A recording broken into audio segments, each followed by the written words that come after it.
Madness in the Method. No, I didn't say that wrong, although I probably will later. That's the title, Madness in the Method, a 2019 comedy that starred Gina Carano, Jason Mewes, Kevin Smith, Vinnie Jones, and Danny Trejo, most of them playing themselves. So for the last, I don't know, week and a half or so, really, it feels like longer than that, every single channel I follow on YouTube has been Gina Carano 24/7. I mean, the coverage is just floor to ceiling. It's like the world stopped spinning because a supporting actress who was in half the episodes of The Mandalorian was canceled on Twitter, got fired from her show, then got a new deal directing, or maybe not directing, producing and starring in her own movie over at some conservative leaning movie studio. That's fine. See, I didn't watch The Mandalorian. I checked out on Star Wars long ago because the last few movies have been so terrible. And I know people say The Mandalorian's good, but I'm not paying for Disney Plus on principle. And I would like to have The Simpsons again, but because it was nice when every Simpsons ever was on demand. Now Disney bought it, it's on there, but I'm not giving Disney my money, and I don't care enough about The Mandalorian to find other ways to watch it. So I just haven't seen it. So I was like, have I seen anything this actress is in? So I finally looked up her IMDb, and oh yeah, I've actually seen quite a few things she was in. I just didn't know her name. So Gina Carano was the UFC fighting champion who then had a movie built around her by Steven Soderbergh, the action flick Haywire. And from what I understand, it wasn't very good, not because of her, but just because it wasn't a very good script. And Steven Soderbergh's not an action director. And I know a couple people that saw it. Also had Channing Tatum in it.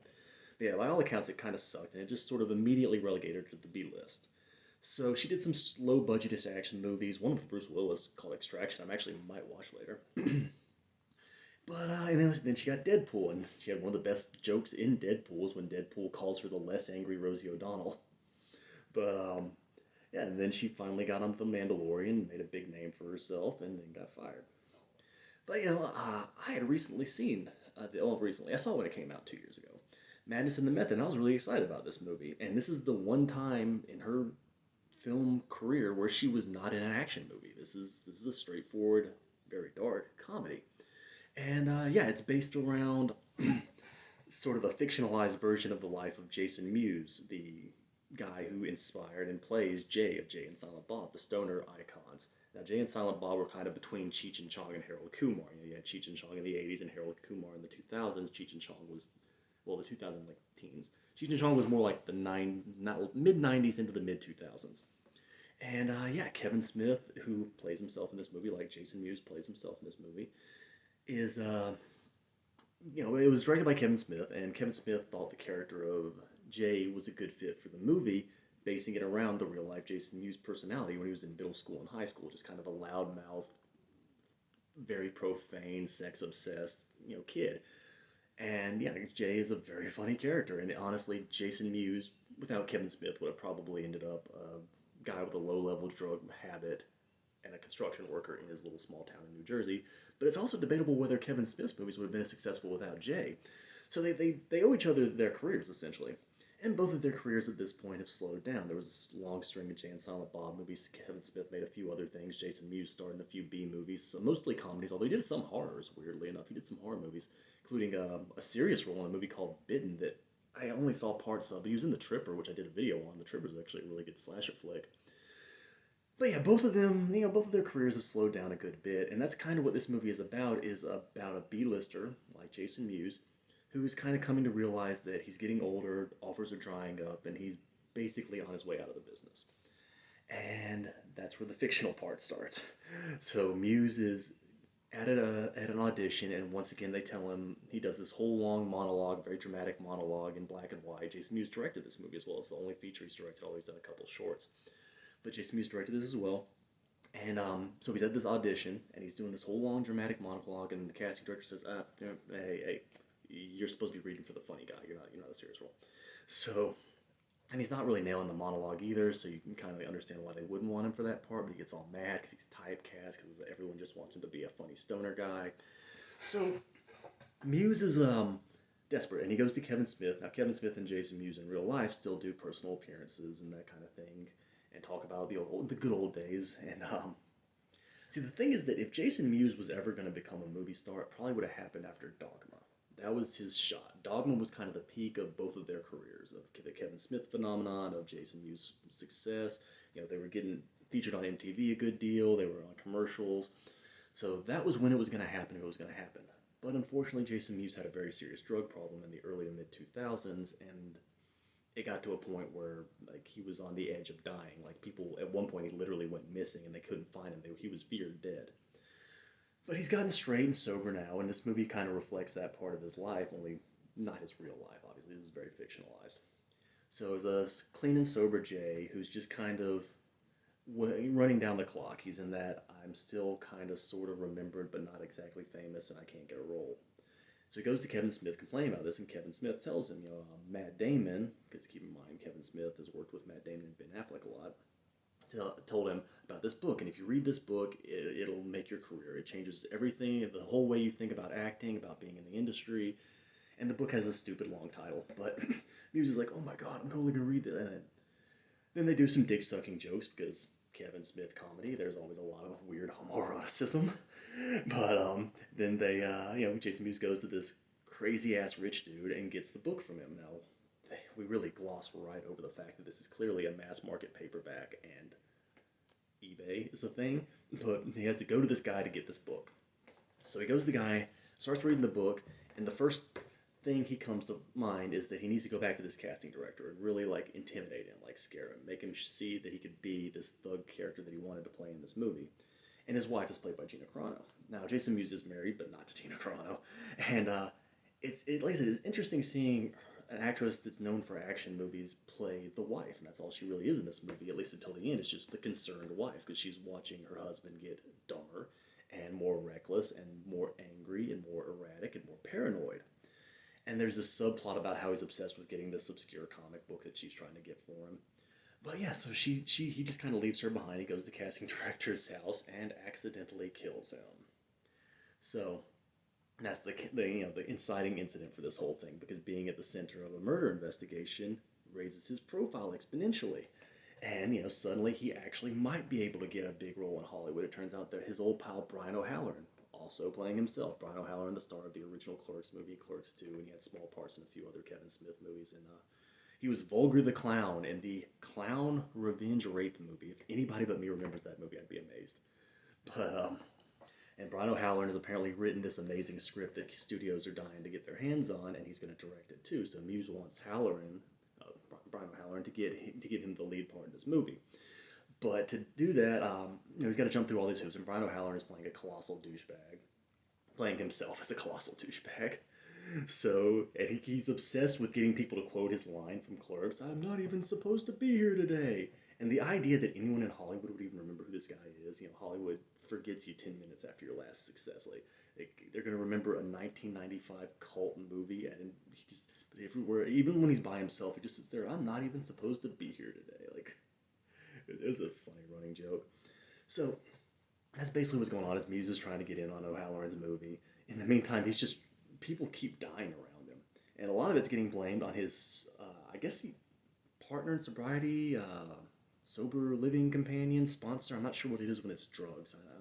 I've never really known anyone that completed drug rehab, but it's Vinnie Jones, also playing himself.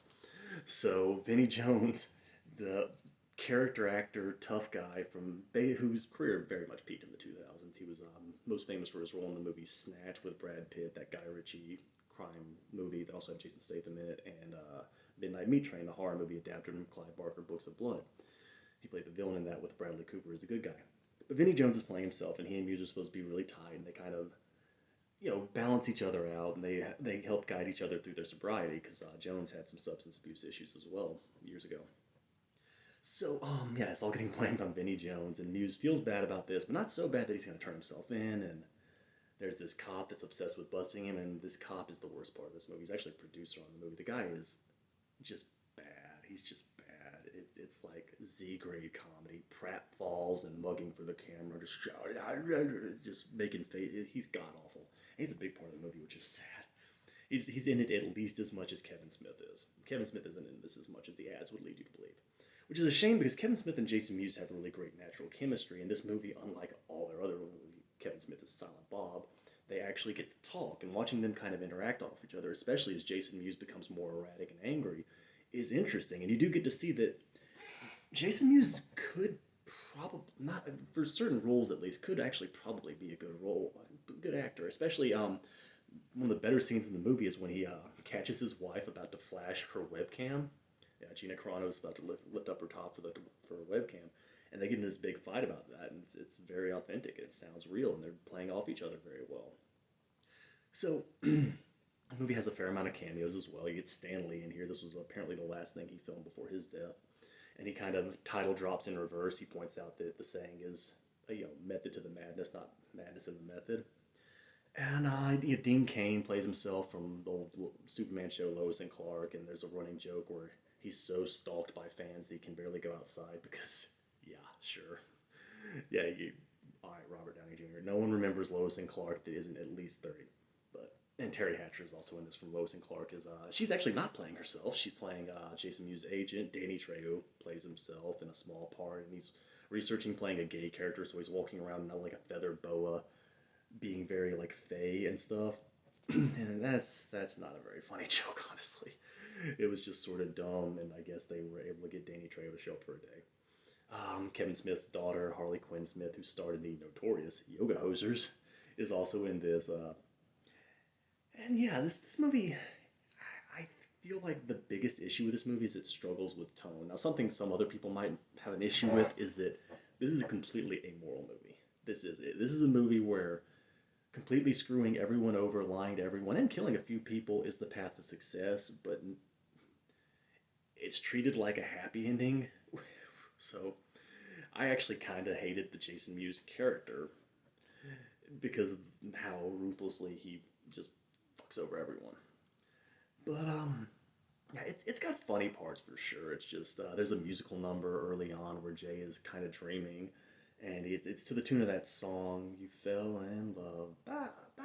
And I wouldn't know that song at all if it were on the Birds of Prey soundtrack. Like it was all of that Harley Quinn movie's advertising.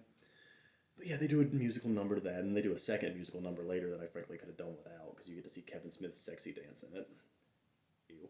But yeah, so Jason Mewes, if you assume that this movie was Jason Mewes trying to build a star vehicle for himself, kind of trying to reignite his career, it didn't really work because it's not, like I said, it struggles with tone. It's not that funny, but it's not that engaging as a thriller on any level, really.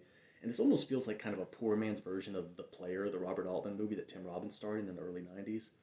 So it's not great, and yeah, I don't think anyone except for the diehard fans of these actors are going to enjoy it. And even then, like most of these actors are cameos, which is very common with movies Kevin Smith is affiliated with, because Kevin Smith is a very well-connected guy in Hollywood. He's apparently a very likable guy. A lot of people know him and are willing to work with him for a day. Kevin Smith movies are filled with cameos all the time. It was like, oh, like, hey, look, there's Ben Affleck for 3 seconds, or hey, look, there's you got Wes Craven in a movie for a cameo. Like it's just they're very cameo heavy. And Vinnie Jones is an extended cameo. I mean, I think he's in 4 scenes, so you could even call that a supporting role. But Danny Trejo, that's a cameo. Casper Van Dien from Starship Troopers is in this for a second. There's a lot of little, hey, look, there's that person, and they're gone. So, yeah, it's free on Tubi. I think it also comes with Amazon Prime, so it's not a hard movie to find at all. You can watch it for free. And if you're a fan of Jason Mewes, Kevin Smith, or Gina Carano, I would definitely say check it out, just because you're getting to see different sides of all three of them, and they're all pretty well known for what they do. So this is a different side of it, and it's kind of all three are cast against type. Mewes not quite so much, but he does get pretty dark in places, and it is an opportunity to see him play a serious role. But as a director, a lot of the movie looks cheap, and I do kind of put that on Mewes, just not having that much experience behind the camera. But yeah, so it's an okay movie. As far as spoilers go, I'll do spoilers from here on out. So spoilers. So as the movie goes on, Jason Mewes decides that yeah, he's comfortable with letting Vinnie Jones take the fall as long as he can kind of reignite his career and get in on this all-important Brian O'Halloran project. It's still funny to imagine Brian O'Halloran being a major player in Hollywood when I think the only thing I've seen him in that Kevin Smith wasn't affiliated with in some way was like a 2-second cameo in that really ridiculous Mark Wahlberg and Night Shyamalan movie, The Happening. I think he was the guy driving the Jeep that John Leguizamo is in when they see the hole in the roof. The Happening, the movie where the plants are causing people to commit suicide. So he lets Vinnie Jones take the fall, and Vinnie Jones figures it out. And they've been carrying around this firecracker the size of a fire hydrant the whole movie that Jones buys at the beginning of it. And Vinnie Jones gets pissed off and kicks the thing when he's in a fight with Jason Mewes towards the end and blows up. And of course, it does the old "Are you okay?" joke right after a character has very obviously died. Then by then Jason Mewes just is like full blown psychopath. He'll kill anyone. He goes after Brian O'Halloran, and his wife, who has been doing all this crap, it turns out, just to get him the comic book. She's not actually cheating on him. She shows up, and then they together murder Brian O'Halloran. And then they let Kevin Smith take the fall for all of it. And then she leaves, and they managed to give her an even worse hairdo than she had in Deadpool. If you remember that god awful lady mullet she had in Deadpool, in this one they tried to give her a Princess Leia thing, but it's too high up on her head, and it almost looks like Chun Li from Street Fighter instead. But yeah, she kills the cop that's after Jason Mewes, and they leave, and supposedly to live happily ever after. Although Danny Trejo's career is in danger of eclipsing Jason Mewes, so it ends with the implication Jason Mewes might go kill Danny Trejo next. So yeah, not a lot of laughs. It's kind of funny. This is a baseline indie comedy. It's okay. It's not great. It's never hilarious. It's basically just kind of a for fans only thing. People who aren't super familiar with these, Mewes and Smith in particular, are going to be lost because the movie is so insidery about their career. Yeah. So, like I said, I just kind of wanted to see if I had even seen Gina Carano in anything, and this was the most recent thing I had seen her in, so I rewatched it, and it's still okay. It's not great. It is probably the most interesting thing is just kind of seeing all these people doing. Let's talk about the movie.